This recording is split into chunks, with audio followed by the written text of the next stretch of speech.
My name is Dr. Joslyn, and today we will be talking about the role of homeopathy in bronchial asthma.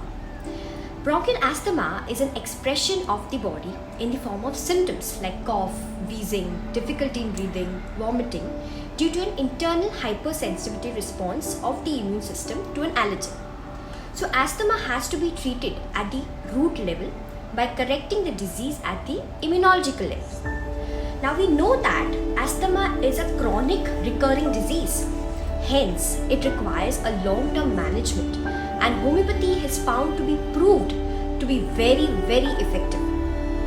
A proper constitutional homeopathic medicine needs to be selected, taking into consideration all the factors that exist in the patient. Homeopathic medicines, when selected according to the totality of the symptoms of the patient, it can control the acute asthmatic episodes effectively and rapidly. Now, the next important thing is prevention of the recurrences of the episodes.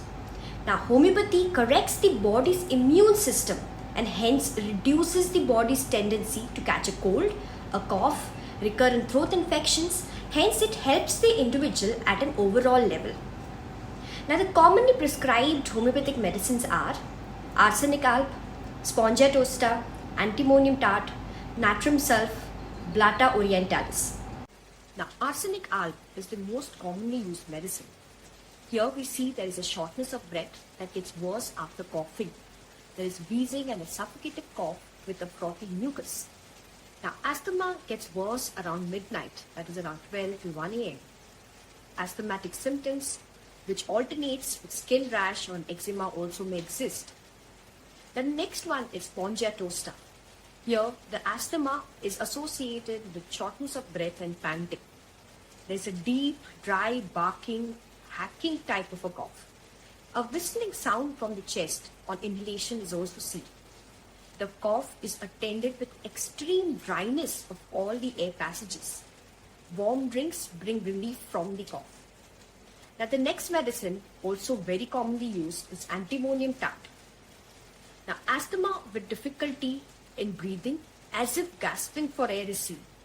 The suffocation worsens on lying down and the patient has to sit up.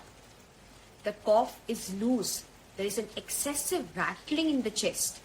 The lungs are full of mucus. The mucus from the lungs comes out with much difficulty. That the cough is better by lying on the right side and worse from cold and damp weather. Now, the next medicine is natrum sulph. Natrum sulph is given for asthma in damp weather. The cough is with a thick, ropey green phlegm is seen. The patient is aggravated in humid conditions and often wakes up with a cough around 4 to 5 a.m. Blata orientalis is also given very commonly where asthma is triggered by dust and rainy weather. The cough with yellow pus-like mucus is expectorated. Mother tincture is best to start with, and it can be repeated 1 or 2 times a day, but it can be taken in 30C or 200C if there are no changes that are seen. The Hepar sulph is often indicated for asthma in cold air. The asthmatic attacks make it difficult to breathe. There's a whistling sound, a wheezing that prevents sleep at night, with copious mucus that is expectorated.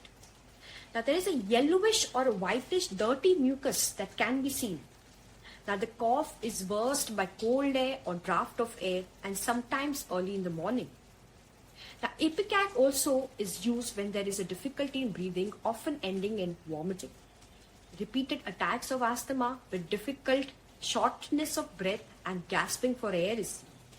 There is wheezing cough with mucus which is not easy to expel, though the chest seems to be full of mucus, and finally the child vomits. Now, there are many other remedies that are used like Drosera, Rumex, Coccus cacti, Buforana, and Memphitis. To conclude, there is no specific medicine for any specific health issues in homeopathy. One medicine can be given for different health problems. Let me explain. A severe dry cough which worsens on lying down with gagging or vomiting associated. There's a suffocative sensation with the cough, especially which is brought on after drinking cold water. We would give Spongia tosta in such a case. Similar symptoms in a patient where the symptoms are better by drinking cold water, we would give Cupramed. Now, aggravation of symptoms that occur during rainy season, we would give Natrum Sulph. Similarly, asthma which is brought on or worse in the summer, we would give Natrum Mur.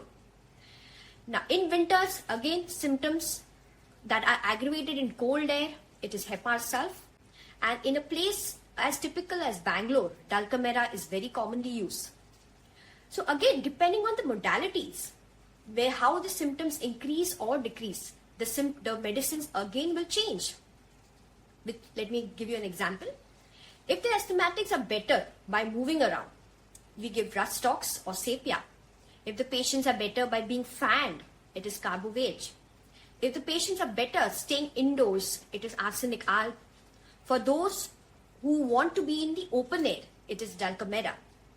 And very important, most commonly they are worse on sea coast, Medorinum is often indicated. So it is important to know that homeopathy looks at the individual who is susceptible to the disease, taking into consideration his heredity, his environment, and his individualistic traits. So doing so, it identifies the man behind the disease, instead of simply giving him medications for each symptom or each cause. The constitution of no two men are similar, whether it's in health or in disease. Hence, every individual is given a specific medicine. Every individual is given a medicine that corresponds to his individualistic traits, his constitution, along with an acute medicine which is given for his acute episodes. Thank you.